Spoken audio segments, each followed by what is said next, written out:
Hi guys, कैसे आप सभी लोग। Welcome back to our channel Auto Wheel. मेरा नाम है सत्य शुक्ला और मैं देता हूं आपको पल पल की न्यूज़ और कार रिव्यूज़। दोस्तों, आज के टाइम में आप बहुत ज़्यादा सुन रहे होंगे BS7 के बारे में। तो आखिर में BS7 नॉब्स जो है ये क्या है और ये कैसे टोटली हमारी जो डीजल कार्स है उनको ख़त्म कर सकते हैं। तो आज की इस वीडियो में मैं आपको इन्हीं नॉब्स के बारे में बताने वाला हूँ, बिल्कुल अच्छे से और डिटेल में। तो बिना टाइम को वेस्ट करे करते हैं वीडियो को स्टार्ट। और उससे पहले अगर आप हमारे चैनल पर नए आए हैं तो चैनल को सब्सक्राइब कर लीजिए और बेल आइकन दबा दीजिए, जिससे हम आपको हमारे नई वीडियोस की नोटिफिकेशन सबसे पहले मिल सके।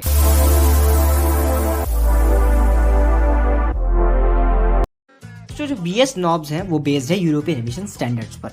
इनको वहाँ से ही अडॉप्ट किया गया। दोस्तों, जो सेंट्रल पॉल्यूशन कंट्रोल बोर्ड है CPCB, ये उनके द्वारा ही इंडिया में इम्प्लीमेंट किए गए। इन्हें इम्प्लीमेंट करने का यानी इन्हें इंट्रोड्यूस करने का सबसे बड़ा रीज़न यही था ताकि हम जो गाड़ियों के साइलेंसर से निकलने वाले हार्मफुल एयर पॉल्यूटेंट्स है उनको हम कम से कम कर सके और पॉल्यूशन कम हो और इन्वायरमेंट हमारा सेफ रहे। फिर दोस्तों, ईयर 2000 में सन 2000 में 4 व्हीलर गाड़ियों के लिए भारत 2000 के नाम से एमिशन नॉर्म्स को उतारा गया, जिसको हम BS1 के नाम से भी जानते हैं, पर BS1 एक्चुअली में कुछ था ही नहीं। इसके अंदर में हर एक गाड़ी में कैटालिटिक कन्वर्टर को मैंडेटरी कर दिया गया था और ये पूरे देश में लागू किया गया था। फिर दोस्तों 2001 में BS2 एमिशन नॉर्म्स को इंट्रोड्यूस किया गया। इसको सबसे पहले दिल्ली NCR, मुंबई, कोलकाता और चेन्नई जैसी सिटीज में इम्प्लीमेंट किया गया। इसके अंदर जो कार्बोरेटर्स थे उसे multi point fuel injection MPFI से रिप्लेस कर दिया गया। उसके बाद में दोस्तों जो 2003 था उसमें से और 13 सिटीज में भी इम्प्लीमेंट किया गया 4 व्हीलर्स के लिए। फिर 2005 में BS2 को पूरे जो नेशन था पूरे इंडिया में इम्प्लीमेंट कर दिया गया हर एक गाड़ी के लिए। फिर दोस्तों 2005 में ही BS3 नॉब्स को इंट्रोड्यूस किया गया दिल्ली NCR और कुछ 13 सिटीज में, वहां पे इसको इम्प्लीमेंट कर दिया गया था। एंड देन 2010 में आके पूरे इंडिया के अंदर हर एक गाड़ी के लिए BS3 नॉब्स को इम्प्लीमेंट कर दिया गया। उसके बाद में दोस्तों 2010 में ही अप्रैल में जो दिल्लीज और जो 13 सिटीज थी उनके अंदर BS4 नॉब को इंट्रोड्यूस कर दिया गया और वहां पे इन्हें इम्प्लीमेंट भी कर दिया गया। फिर दोस्तों 2017 में पूरे इंडिया में BS4 नॉब्स को इंट्रोड्यूस किया गया हर एक गाड़ी के लिए। और फिर उसके बाद में 2020 में BS6 एमिशन नॉब्स को पूरे इंडिया में इम्प्लीमेंट कर दिया गया हर एक गाड़ी के लिए। अब आप सोच रहे होंगे इन सब के बीच में BS5 एमिशन नॉब्स कहाँ चले गए। तो दोस्तों, इंडिया को BS3 से BS4 पे आने में 7 साल लग गए और जब तक ग्लोबली यूरो 6 एमिशन नॉब्स आ चुके थे, इसलिए BS5 को स्किप करके BS6 पे ही डायरेक्ट आया गया। उसके बाद में दोस्तों 2023 में ही BS6 का फेज 2 आ गया, जिसके अंदर हमें OBD सिस्टम देखने मिला गाड़ियों में, ऑन बोर्ड डायग्नोस्टिक सिस्टम। दोस्तों, इसके दौरान ही 2022 में जो यूरोपियन गवर्नमेंट वो यूरो 7 एमिशन नॉब्स पे रिसर्च करना चालू कर देती है। वो कहते हैं कि जो पेट्रोल और डीजल कार्स हैं इनकी जो maximum nitrogen oxidant emission levels है उसको वो लोग 60 मिलीग्राम पर किलोमीटर रखेंगे। और इनके जो नॉब्स हैं इनमें इन्होंने कहा है कि ये RD real driving emission test को क्लियर करेंगे, क्योंकि पहले ये टेस्ट लेबोरेटरीज में हुआ करते थे और जब ये टेस्ट लेबोरेटरीज में हुआ करते थे तो जो रियल लाइफ का जो टेस्ट था और जो लेबोरेटरीज के जो टेस्ट थे उसमें बहुत ही ज़्यादा फर्क था।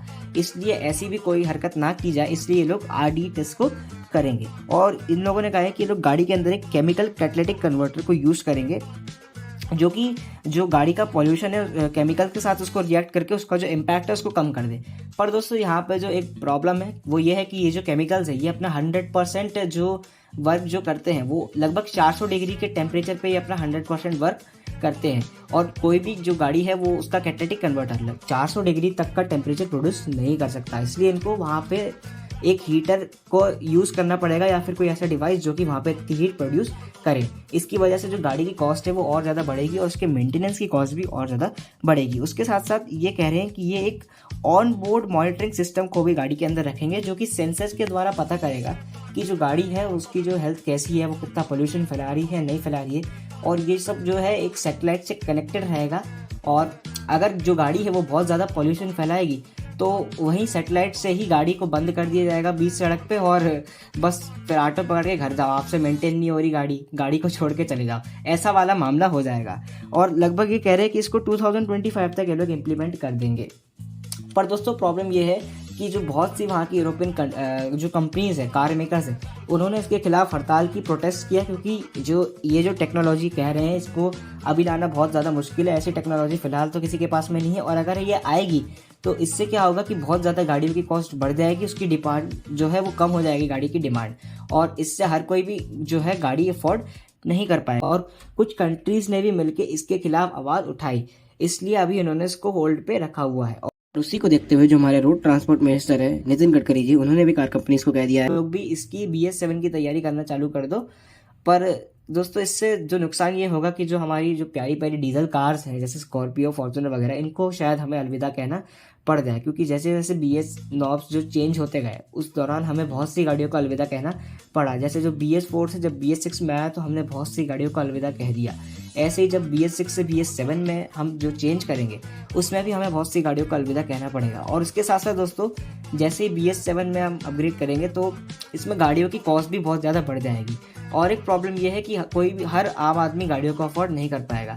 जैसे यूरोप में जब इन नॉर्म्स को लागू किया गया तो वहाँ पे जो वहाँ के लोग थे उन्हें इन चीज़ का एक एक एडवांटेज भी मिला, पर इंडिया में तो कोई एडवांटेज नहीं मिल रहा है। यहाँ पे आम आदमी के बारे में सोचा ही नहीं जा रहा है। सबसे पहले आदमी है भाई, क्योंकि अगर आदमी गाड़ी नहीं खरीदेगा तो फिर क्या मतलब इतने सारे नॉब्स आप BS15 ले आओ, 11 ले आओ, कोई मतलब नहीं है जब तक गाड़ी आदमी ही ना चला पाए या खरीद पाए। इसलिए अभी सभी लोग इसके खिलाफ हो चुके हैं।